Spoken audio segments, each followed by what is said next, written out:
2018 से हर वर्ष एक नदी एक शहर के किनारे नदी उत्सव आयोजित करने का प्रयास किया जा रहा है।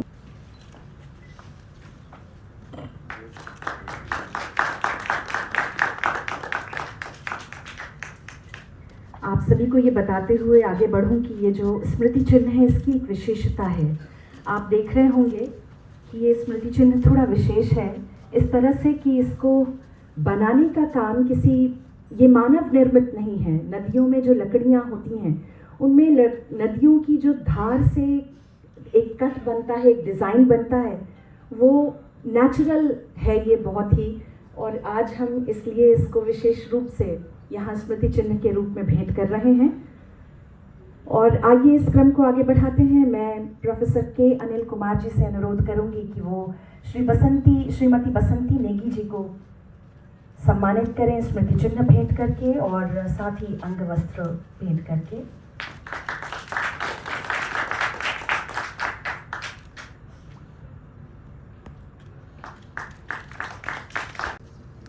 तो ये नदी उत्सव का लोगो आप सभी के समक्ष, जिससे देश भर के डिजाइनर्स ने हिस्सा लिया और एक पूरी प्रक्रिया के बाद इस लोगो को चुना गया है जो आप सभी के समक्ष है। बहुत बहुत धन्यवाद आप सभी अतिथियों का। और इस लोगो लॉन्च के क्रम के बाद आइए हम आगे बढ़ते हैं और जो हमारा चौथा नदी उत्सव हमने आयोजित किया था उसके सेमिनार वॉल्यूम का भी लॉन्च इसी मंच के माध्यम से हम कर रहे हैं, जिसका टाइटल है थैंकिंग ऑफ द रिवर। तो मंच पर उपस्थित अतिथियों से अनुरोध है कृपया हमारे चौथे नदी उत्सव के सेमिनार वॉल्यूम का लॉन्च भी आप सभी के करकमलों से हो जाए। ये सामने से हटना।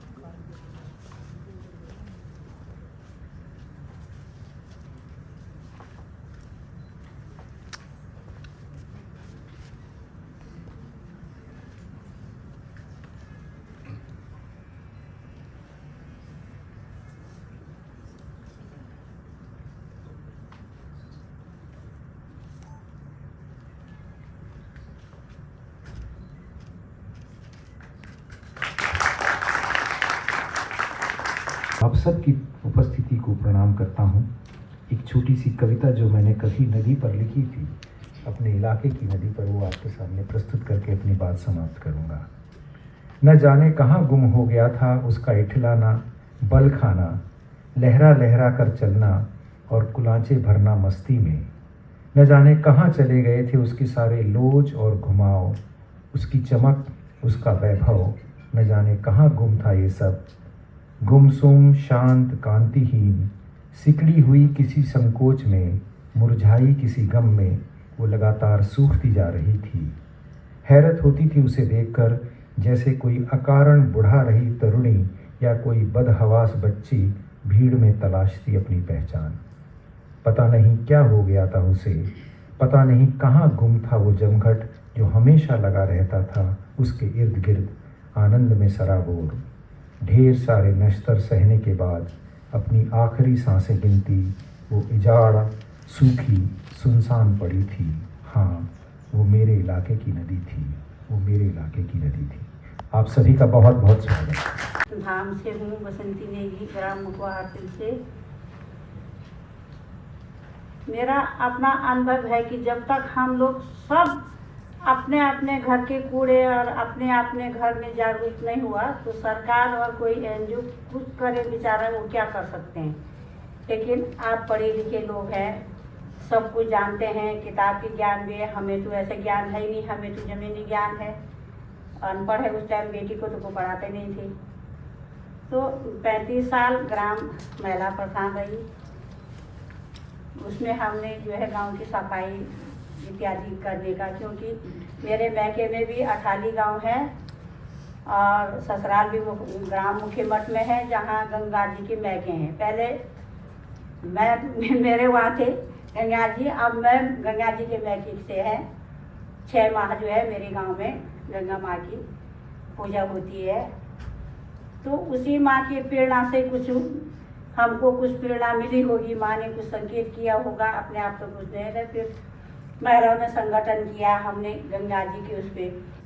सभी उत्सव होता है, लेकिन यह नदी उत्सव मैंने तो अभी तक पहली बार सुना। हम लोगों ने ये साल जल उत्सव किया था, जहाँ हमने जो पूरी नदी जिंदा किया, नदी बनाया। जो मैं 50 साल पहले गांव से जब भी निकला था तो नदी बहती थी, क्लीन नेट 24/7 पूरी साल बहती थी, वो मैंने देखी थी। वहाँ मैंने सुबह से स्कूल में से नदियों में स्नान करने जाते थे। मैं स्विमिंग वहाँ पे सीखा था। तो नदी का जो स्वरूप था, नदी का जो रूप था, नदी की जो स्वच्छता थी, आज हम लोग ने पढ़े लिखे होकर, समझदार होके, बहुत बुद्धिशाली होके बिगाड़ने के सिवा कुछ काम नहीं किया है। ये हमारी सबकी जिम्मेदारी है। और आप चाहते हैं, हम देखते हैं कि हम नदी को बिगाड़ते हैं, नेचर को बिगाड़ते हैं, प्रकृति को बिगाड़ते हैं। और नेचर का नियम है, तुरंत ही प्रकृति हमको दंड करती है। हम लोग भूल जाते हैं। आज जो मुसीबतियाँ जो आती है प्रकृति की वजह से, जिसका कारण ये है, 50 साल पहले भले कम बुद्धि थी, कम एजुकेशन था, कम इनकम थी, लेकिन दुख कम नहीं था, कोई दुख नहीं था। आज सब कुछ होने के बावजूद भी पीड़ा बढ़ती जा रही है। कितनी भी सरकार स्ट्रांग होवे, एक हादसा नहीं बना ऐसा चला 10 साल में बना नहीं है। कुछ भी करो, इधर बाढ़ आई, इधर बाढ़ आई, और हम लोग झगड़ा ही करते हैं। सरकार ने कुछ नहीं किया, ये नहीं किया। 12 घंटा हो गया, किसी ने खाना नहीं दिया। बाढ़ आती है भाई, 12 घंटा हो जाए, 24 घंटा हो जाए, कौन खाना देगा? कैसे खाना पहुंचाएगा? 10-10 घंटा तो समाचार पहुंचने में लग जाता है। कैसे सब व्यवस्था हो जाए? ऐसा कि शॉर्टकट में तो हो ही नहीं।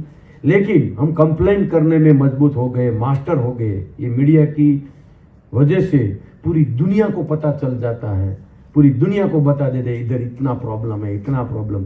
लेकिन इसकी वजह क्या है? तो हमने प्रकृति को डिस्टर्ब किया है, हमने नेचर को डिस्टर्ब किया है, हमने कुदरत को डिस्टर्ब किया है। नेचर हमको दंड करता है, ये नेचर का नियम है। हम इसमें से हम खुद सोचे, जब हमने हमारा रूल्स से के अगेंस्ट बिजनेस में निर्णय लिया, परिवार में निर्णय लिया, समाज में निर्णय लिया, तुरंत रात को हमारा ही आत्मा हमको दंड करता है। नींद नहीं आती है, चैन नहीं बैठता है, खुशी नहीं मिलती है, हैप्पीनेस नहीं मिलती है। हम ये जो एनालिसिस करें तो भी पता चल जाता है कि हम नेचर के अगेंस्ट चलेंगे तो जो हम चाहते हैं खुशी कभी नहीं मिलेगी। अच्छी बात वो है, हम लोगों ने तो, मैं तो एक आई डोंट नो, पढ़ा लिखा नहीं था, लेकिन पानी से बहुत लगाव था। शायद अगले जन्म में मैं मछली होगा या तो अजगर मगर होगा, आई डोंट नो, लेकिन पानी से बहुत लगाव। मेरी मम्मी बहुत पानी से मेरे को दूर रखती थी। तो सब कुछ कर, पानी से पंगा मत ले, वो तो मम्मी है, प्यार है, प्रेम है, तो पानी, अग्नि, हवा, इससे तू मत लड़। तो मैं पानी से तो सालों से पानी से ही लड़ता था, पानी से ही, इसमें से मेरे को खुशी मिलती ही, इसलिए मैं करता था। मैंने सेवा के बेज में, सेवा तो बाय प्रोडक्ट हो गई, प्लांटेशन बाय प्रोडक्ट हो गया, कुदरत का भला भी बाय प्रोडक्ट हो गया, लेकिन मेरा तो मकसद, मेरा तो खुशी मेरे को मिल रही थी। मैं काम करता गया, खुशी मिलती गई और प्रॉब्लम भी कम नहीं आया, लेकिन मैंने कभी हार नहीं स्वीकारी। जब भी मैंने छोटा सा सरोवर का काम किया, तो सरोवर बनने से पहले मैं आंख बंद करके सपना देख लेता था। लोग इधर इतने आएंगे, इधर स्नान करेंगे, पक्षी आएंगे, पक्षी किलोल करेंगे, इधर इसमें मछली होगी, इसमें अजगर होगा, इसमें सभी जीव प्राणी नदिये के और पक्षी हो गए। ऐसा मैं सुंदर सा आंख बंद करके सपना देख लेता था बनने के पहले, और बनता ही गया और बनता जाता था। 1 बनाया, 2 बनाया, 3 बनाया, 4 बनाया। अभी तक हम लोगों ने 150 से ज्यादा सरोवर 10 एकड़ से लेके 100 एकड़ का बना चुके हैं, बन गया है। और 35 किलोमीटर की नदी, 35 किलोमीटर की नदी पूरी नष्ट हो गई थी। वो नदी को आज हमने जिंदा किया है। 35 किलोमीटर कैसी, तो 300, 400, 500 फुट चौड़ा और 15 से 20 फुट डीप, और दोनों तरफ रिवर फ्रंट बना दिया मट्टी का। और ये गांव से ये गांव, ये गांव से ये गांव, नया रास्ता शॉर्टकट मिल गया, सभी को रास्ता मिल गया, सब फार्मर को रास्ता मिल गया, और हर किलोमीटर पे चेक डैम बनाया। ये नदी से पार करने के लिए 1 किलोमीटर में आपको रास्ता मिलेगा, और वो रास्ता ही चेक डैम बना लिया। इतना कम खर्चे में, इतना लो कॉस्ट में हमारे सरकार इतना पैसा खर्च कर रही है। टुडे आज भी इतना खर्च कर रही है नदी के पीछे, एनवायरमेंट के पीछे, डेवलपिंग के पीछे, एजुकेशन के पीछे, मेडिकल के पीछे, हमारे सब कुछ पैसा इसमें जाता है। मुझे ऐसा लगता है कि आपको रिवर मैन ऑफ इंडिया के नाम से भी जाना जाएगा। बहुत बहुत धन्यवाद। और अब इस क्रम में आगे बढ़ते हैं। एक ऐसे गुरु जो ज्ञान और करुणा का सागर हैं, जिन्होंने लाखों लोगों को जीवन का सही अर्थ सिखाया है। एक ऐसे आध्यात्मिक गुरु जो हमें अंतरात्मा की गहराइयों में ले जाते हैं। परमार्थ निकेतन के पूर्व पूज्य अध्यक्ष, जिनकी शिक्षाएं हमें जीवन के प्रत्येक पहलू में प्रकाश और मार्गदर्शन प्रदान करती हैं। आइए ऐसे संत स्वामी चिदानंद सरस्वती जी के विचारों को सुनकर ज्ञान एवं शांति का अनुभव करें। एक व्यक्ति क्या कर सकता है, नहीं तो क्या लेना देना है। 10 से 15 हज़ार करोड़ की पार्टी है वो, हीरे का व्यापार है। अब हीरे के व्यापार में अगर उतना समय और लगाएं, आप सोचो कितना हीरे और इकट्ठे कर सकते हैं। बस यही शिक्षा है कि एक होता है कि हीरे इकट्ठे कर लो, एक होता है कि हीरे जैसा जीवन बना लो।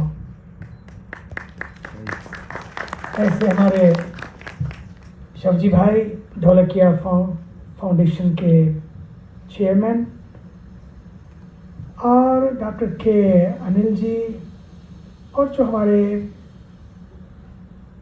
कला के प्राण हैं, यहाँ इस केंद्र के भीष्म पितामह कहूँगा मैं तो, अलग अर्थ में हमारे आदरणीय श्री डॉक्टर जोशी जी, और हर पल हर सांस जिन्होंने नदी के लिए, माँ यमुना के लिए, यमुना सांस लेती रहे इसलिए वो सरकारों को जगाते रहे अपने आर्टिकल के माध्यम से। ऐसे हमारे प्रिय अभय मिश्रा जी, मीडिया के माध्यम से वीरेंद्र मिश्र जी, हमारे सुखू सिंह जी आ गए सीधे अमेरिका की धरती से, लेकिन तन भले ही विदेश में है लेकिन इनका दिल रियली स्वदेश में है। ऐसे ही लोग चाहिए, तन भले विदेश में रहे लेकिन दिल और जान और आत्मा स्वदेश में है। ऐसे अनेकों मैं देख रहा हूँ, सबको बैठे हुए, सब नदी प्रेमी हैं, नदी को जीते हैं, केवल जानते नहीं जीते हैं। सभी लोगों को लिखते भी हैं, जीते भी हैं। आप सब शिवजी भाई को आपने सुना भी। मुझे लगता है कि कदम ऐसे चलें कि निशान बन पाए, कदम ऐसे चलें कि निशान बन जाएं, काम ऐसे करें कि पहचान बन जाए। जीने को तो यूं सभी जी लेते हैं, लेकिन ज़िंदगी जिए तो ऐसे जिए कि जीवन एक मशाल बन जाए। तो सचमुच आपने जो काम किया है, और इतना इनको लगन, मुझे तो बड़ा आश्चर्य हो रहा था। मैं वहाँ लगभग 12 घंटे रुका हूँगा, शाम को पहुँचा और अगले सवेरे मुझे फ़्लाइट लेनी थी। पूज्य मोरारी बापू जी कथा थी, उसका उद्घाटन करना था। उद्घाटन के बाद उन्होंने कहा कि चलो मैं आपको एक चीज़ दिखाता हूँ जिसमें, मैंने कहा क्या है? बोले जिसमें मेरी जान ना, क्योंकि मैंने उनको कहा कि अब यहाँ जाना है, वहाँ। बोले नहीं नहीं, मैं आपको वहाँ ले चलता हूँ। लेकिन वहाँ क्या है? बोले जहाँ मेरी जान है। मैंने कहा चलो आपकी जान को देखते हैं। मैंने सोचा कई लोग अपनी जानू अपनी पत्नी को बोलते हैं कई बार, हाँ सच्ची बात, जानू को मिलाने ले जा रहे हैं। सबसे मिलाया, लेकिन उसके बाद मुझे बोले अब प्रसाद अब चलते हैं। गाड़ी उठाई, खुद ही ड्राइव करने चल पड़े और मुझे इन्होंने एक एक चप्पे को दिखाया। आज सोच का संकट है और सोच के संकट के लिए कोई और समस्या नहीं है। हमारी सोच जब छोटी होती है तो समाधान भी समस्या बन जाता है, लेकिन जब सोच बड़ी हो जाती है हर समस्या भी समाधान बन जाती है, ये पक्का है। और पानी की समस्या हम सबकी समस्या है और पानी का समाधान भी हम सबका समाधान है। मुझे याद है कि जब मैं अमेरिका से वापस लौटा, 45 साल पहले अमेरिका चला गया। मैं जब वापस लौटता तो मुझे बड़ी तकलीफ होती थी, क्योंकि हम तो गंगा के तट पे, मैं तो 8 साल का था, इस लाइफ में आ गया, गंगा के तट पर जीने का अवसर मिला। तो जब मैंने उस गंगा के तट को जिया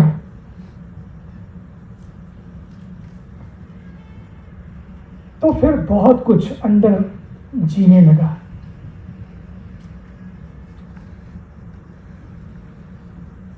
बड़ी पीड़ा होती थी, जिसे मैं माँ कहता हूँ, जिसके तट पे इतना साधना हुई, जिसके तट ने हमको स्वर दिए। ऐसा क्यों? सवेरे सवेरे लोटा भी ले जाने की जरूरत नहीं है, गंगा है ना। सच्ची कह रहा हूँ। ये अपने जहाँ आज हम लोग बैठ के आरती करते हैं ना, परमार्थ निकेतन में वर्ल्ड फेमस आरती है पूरे विश्व के, लोग आज आते हैं वहाँ पर। अभी माननीय राष्ट्रपति जी आई थी, अभी 5 दिन पहले मैं मिला उनसे, तो मैं आपको बता नहीं सकता हूँ वो अनुभव उनके दिमाग में कैसा है अभी भी। बोले मैं जब अभी गया ना, बोले आपको देख के ना मुझे वो वही गंगा जी की आरती याद आ गई, मुझे रोंगटे खड़े हो रहे हैं। और 5 मिनट के लिए आंखें बंद कर ली और ध्यान में चली गई।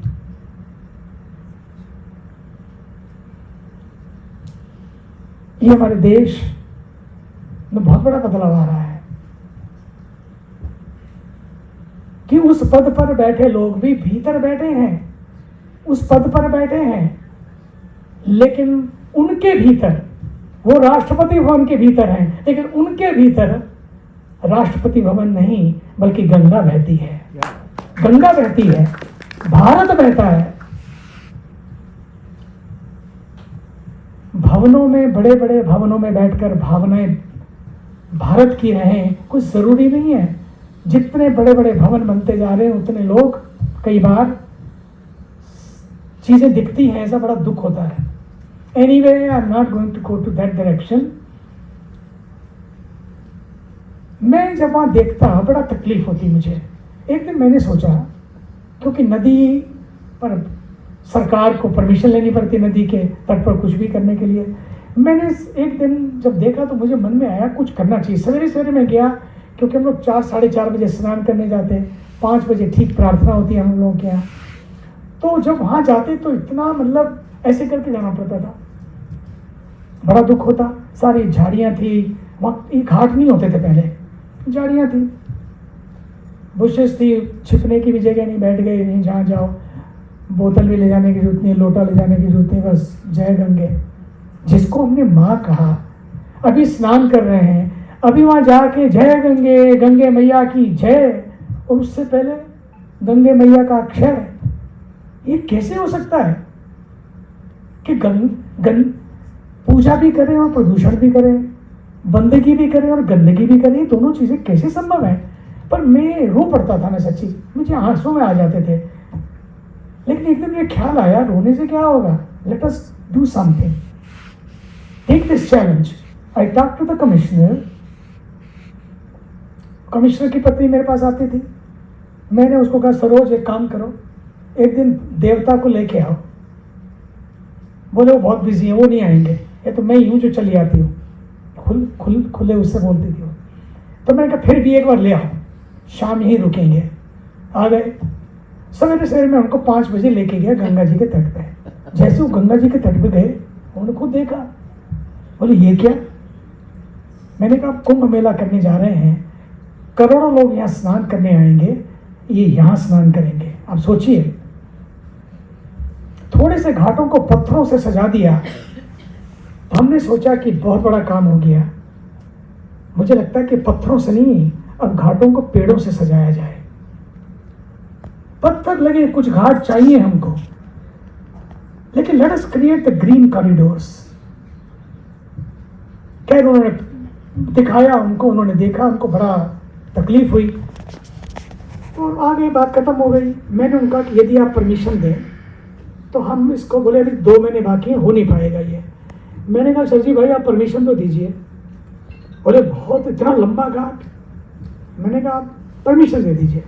खैर उनकी पत्नी ने कहा इस बार आपने मुझे कोई गिफ्ट नहीं दिया बर्थडे का, इनको परमिशन ही दे दो। वो बड़ी प्यारी थी और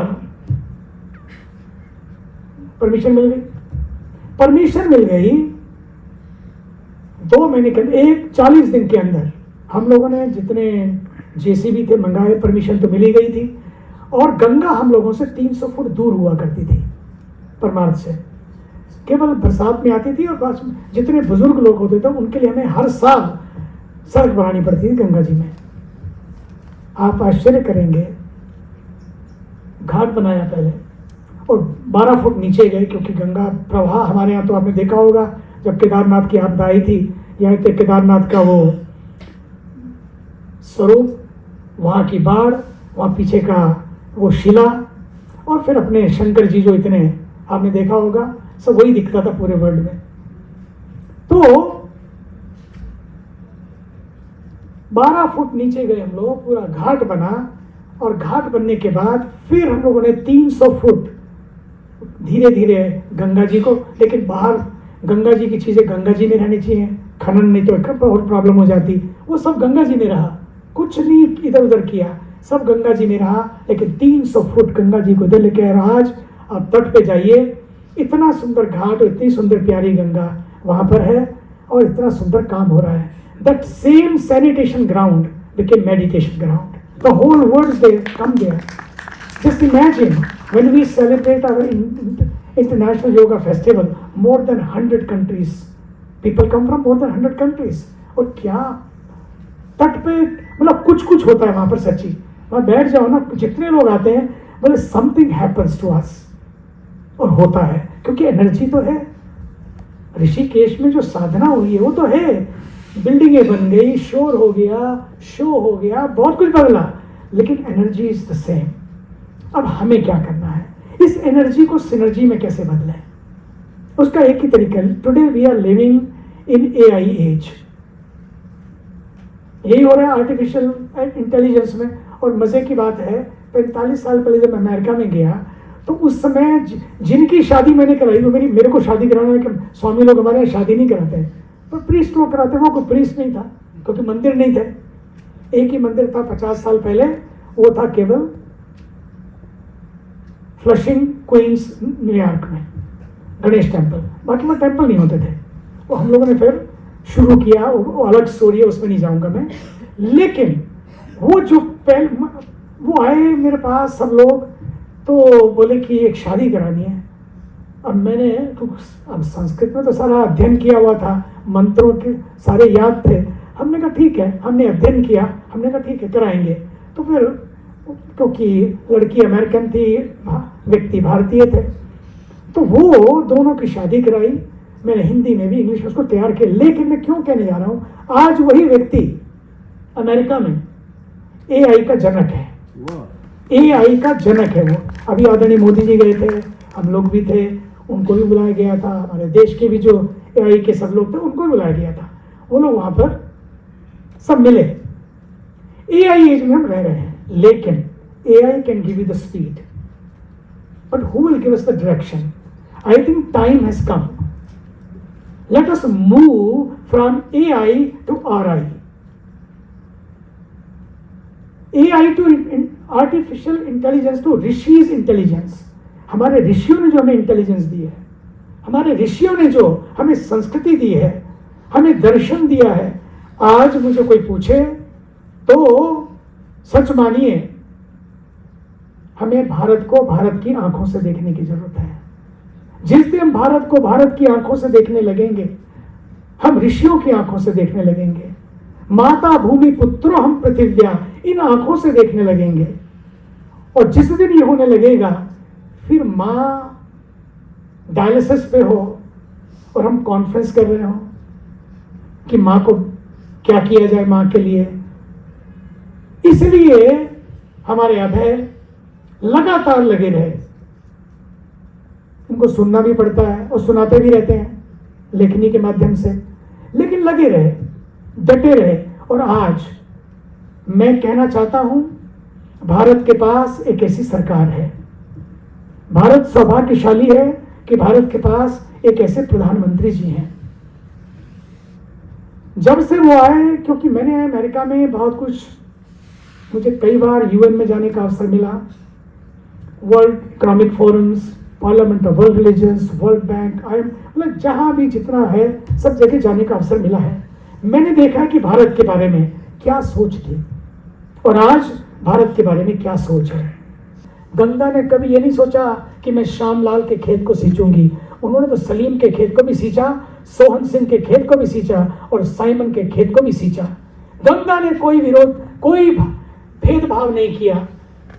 no vacation, no discrimination, no hesitation, no expectation, nothing in return. और बहती चली जा रही है कि आइए शिकायतों से नहीं, शिकवों से नहीं, शक से नहीं, हक से बात करें। ये अपना वतन है, साझा वतन है, सबका वतन है। इसको चमन बनाए रखने के लिए, इसके अमन को कायम कर रखने के लिए हम सबको मिलकर काम करना है और ये यात्रा हम सबको साथ साथ करनी है। मैं धन्यवाद देता हूँ इस नदी उत्सव के लिए। सच मानिए, नदी तो अपने आप में उत्सव है।